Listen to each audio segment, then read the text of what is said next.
Kebji, weather overview. How's it going? But we got some thunderstorms around the area, but I don't think it's a big deal for tonight. I think most places will be dry, and I'll show you why in just a second.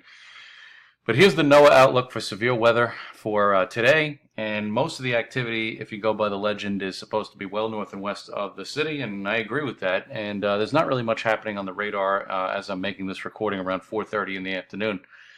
We'll take a look and see what's going on out there. But this is NOAA. Like them on Facebook and Twitter, and keep tabs with them not only over the next couple hours, but day to day on your Facebook and Twitter, as they have some really interesting slides. Now, when we look at what's actually going on out here, we'll take a look at the model first. Now, the model thinks that there's all this precipitation out there. This is courtesy of Tropical Tidbits. When we look at reality, here's your radar. Now, we do have a line of showers and embedded thunderstorms. It's approaching northwest New Jersey, and it's quickly moving through. So I think between 5 and 7 p.m.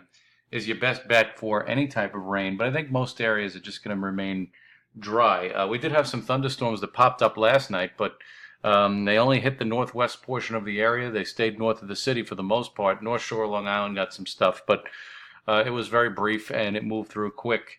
And once this system goes by, I think we're going to be pretty good until about tomorrow night, late tomorrow night after sunset, before we have some more rain chances move in. Now we'll go back to the model. And again, as I noted, it thinks that there's a lot more precipitation out there than there actually is. Now, for tomorrow, you can expect a lot of high clouds, lower humidity levels, and temperatures right around 70. So it'll be a nice day pretty much overall. Then tomorrow night, a threat of showers starts to creep in as this warm front comes from south to north, and with it, there's going to be some scattered showers, particularly after sunset tomorrow night.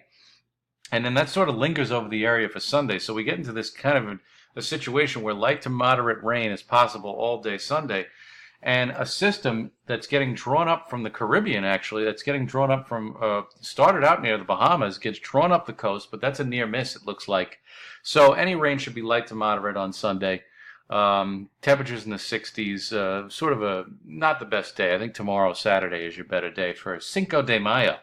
Now, as we get into Sunday night, the rain clears out, and we get basically a dry day on Monday. It'll stay breezy, and temperatures will be knocked down into the 60s.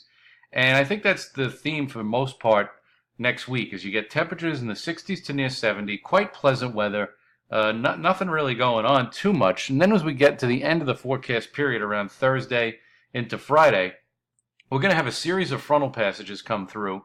So I think next weekend it might be a little bit unsettled around here because the atmosphere is sort of in a fast flow. And it will allow for a lot of systems to just come rolling through here in a quick manner. I don't think they're going to stick around for very long.